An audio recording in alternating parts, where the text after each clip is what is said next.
So one of the things that I like to talk about when I do a lot of the hitting drills with girls over time is I like high hands, particularly if the girls have the hand speed to be able to get through impact.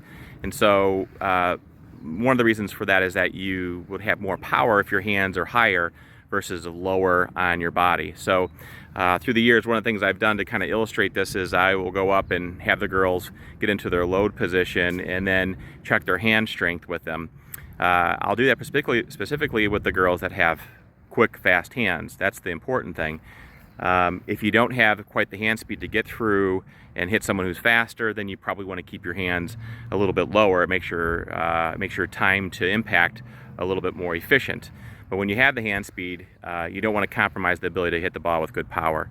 So we'll show you what that means here with Brooke here in a second as we set our hands.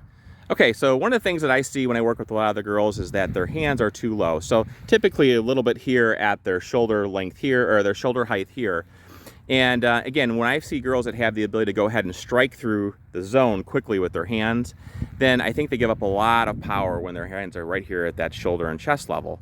Particularly when I can lift their hands up to about that ear level or a little bit higher than her shoulder, that's a better plane for her to even strike the ball and get a nice split and get a good cut swing. So what I'm going to do is I'm going to illustrate that to a batter is I'm going to say, hey, I'm going to grab your hands here and I want you to hold as tight as you can and see if I can move them. So she said, yes, I can grab her hands.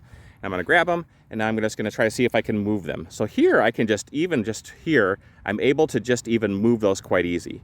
So now I'm going to have her put her hands higher where she typically is and a little bit more up higher. And now she's in her load. What the load looks really good. A little bit of that weight off that in that backside here, about 60%. A nice good front leg look. And look at the hand here, even on this angle here. This angle is even different. A diagonal angle down to where she's going to strike that ball in her shoulder, front shoulder. Now, I'll say to illustrate, can I grab your hands again? And I'm going to have her say, hold those tight, don't let me move them. And so now if I grab them here, I can't really, as she's doing here, I get more resistance here to move them. I can't just easily, unless I'm pulling down, I'm trying to pull down hard here, and she's just resisting here. So if I asked her, if I said, where do you think you have more strength? Do you have more strength here, down here in your load?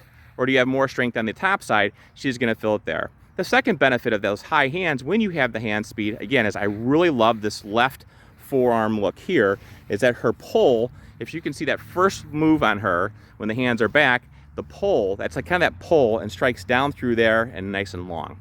So that's why I like those long hand drills. And I like this here for that top side for her to go ahead and get the split cut, that left hand pull and her through. So that's something to work on when you really want to look to drive the ball hard in the gap. And that's something that we do with a lot of the girls, especially for the girls through the many years who have told me they've never hit a home run before. We can get them higher hands here and get that split down through there and that pull at that left hand, nice and easy swing. Then I know she can get that nice split and run long.